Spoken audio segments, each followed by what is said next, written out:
Hey everybody, this is Claire, and this is Small Joyful Things. As always, I go to thrift stores or estate sales, or sometimes I buy things from Craigslist, and I'm always looking for things that I think you guys would find interesting or that I particularly like. And then I bring them home, try and find out as much as I can about them, and then tell you guys about them. So here's what I've got today. I have this lovely little vase. And it's going to roll on me, of course. So if the first thing that strikes you when you see this is that, this looks kind of like earlier than mid-century, you're right. I think it's definitely quite a bit old. I picked it up, and after looking around at it, I thought that it was very much kind of like this feels like Art Deco kind of a thing. Art Deco, it's going to be like earlier, quite like early 20th century, I want to say. It just, especially the very light green, I don't think it shows up as well as it, like on the camera, as it does in real life. It's actually like, it looks a little bit washed out. It's actually it's a very pale pastel, and it is definitely green as opposed to looking a little bit teal here, I think. Anyway, before we get into it, let's measure it up. And it is 5 inches tall, and let's eyeball that, about, let's say 4.5 inches wide, just with the handles. There we go. Okay, so I bought this in a thrift store for $5, I think, and basically I picked it up because I just really liked it. It has a lovely kind of feel in the hand. It has a very pleasing kind of a form. It's just a really lovely little thing. And then turn it over, and it has a very, very faint mark there, and you can see it says Camark. And that's interesting. That definitely gives us something to work with. And in this case, it gives us quite a lot to work with. So I'm going to put it over there for a second. And let's go over here, and let's start looking at Camark Pottery. And you can see straight away that they've definitely got a style going on, and it is, it is Art Deco. Art Deco, Art Nouveau, I'm not sure if there is a distinction between the two. Take a look at that now. Does that look familiar? That glaze, I tell you.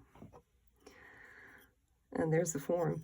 Now, luckily in this case, we have some examples here from like you can see that they're the first hits, because obviously I've been searching for this stuff.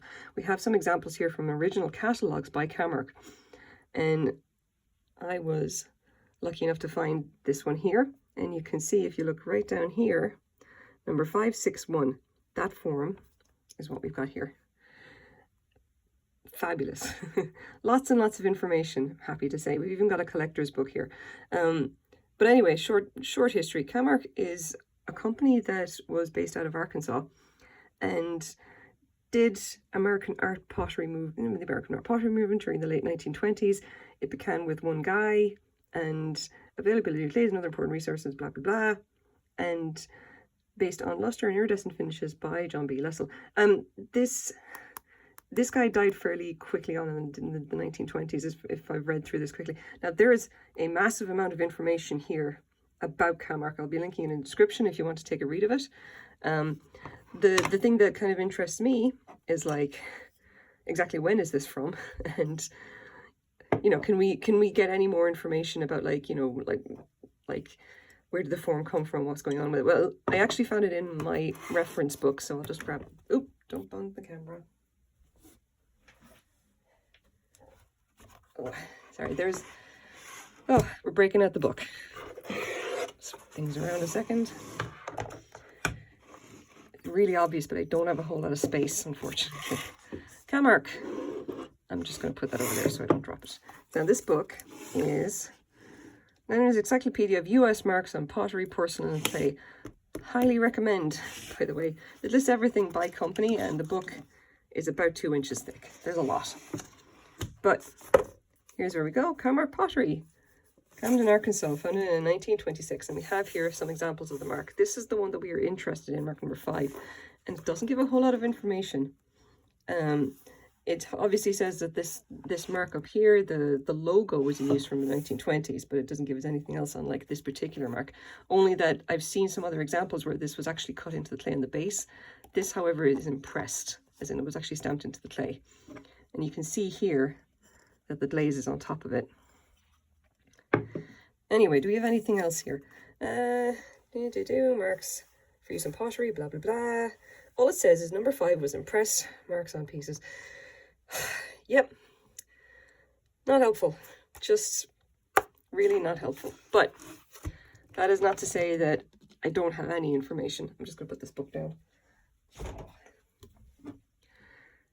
Back to this. Do we actually have anything else? And I kind of do. I've done some reading. There is a lot of this here, by the way. And one thing that it mentions is that Camark was doing art pottery initially and then swapped over to molded pieces in the 1930s. And in about the 1960s or whatever, the company then got, like, you know, obviously founders died, people move on, and then it got sold to people who started doing more stuff. Considering with the style and what we've got already, I'm thinking that this is in the 30s. They swapped to molded sometime in the late 30s, sometime just before the Second World War. And like, it was a production thing. They essentially needed to ramp up production and bring down the per unit cost and actually get into industrial artware. And it says here, and there's, like, again, huge amount of information. If I scroll, oh, there's a lot of it about their installation of a new kiln. Art pottery by, yeah, here we go.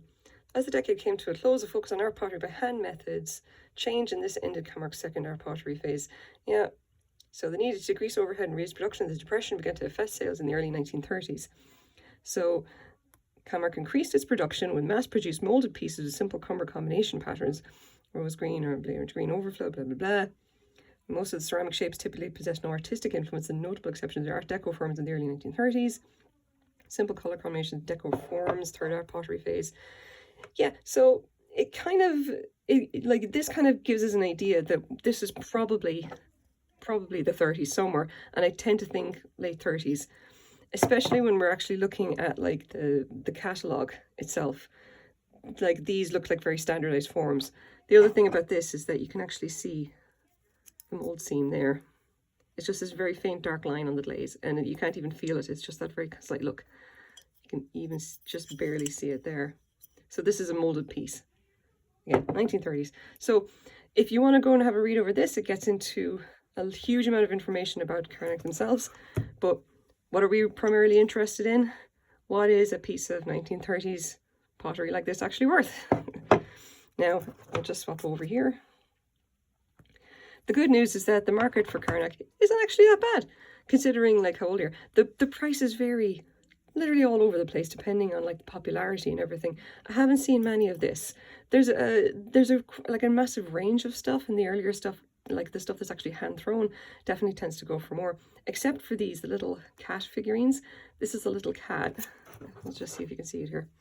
This is a little cat staring into a fishbowl, which is lovely. Of course, that's going to be more popular. And you can see that one sold for $100 Canadian. We have a rooster here sold for almost $300 Canadian. You can see the glaze here is very similar to this. This is probably an older one. Not so much a fan of the form, though. And that only sold for $12.51 plus shipping. The shipping, there's a lot, so make it that what you will. There are definitely collectors out there for this stuff. On eBay, there's something like 400 pieces listed right now, and there have been, 73 sold in the last 73 pieces sold in the last 90 days. Definitely a market. I would say that I will probably put this up on Etsy, and I will sell it for maybe $30 to $40 Canadian. And I'll see what I can do about shipping. It's probably not going to cost me a lot to ship. It is quite small. So, I mean, that's, not a bad buy. For $4, not a bad buy. And we have now learned a little bit about, with all of that information, we've now learned a little bit about the production processes for pottery in, the Depression era, 1930s, in the US anyway. So that was really interesting. I think the form on this is really nice. Are you gonna, yeah, we're not gonna roll. So this is my small joyful thing for the day. I hope you guys like it as well. Thank you very much for watching.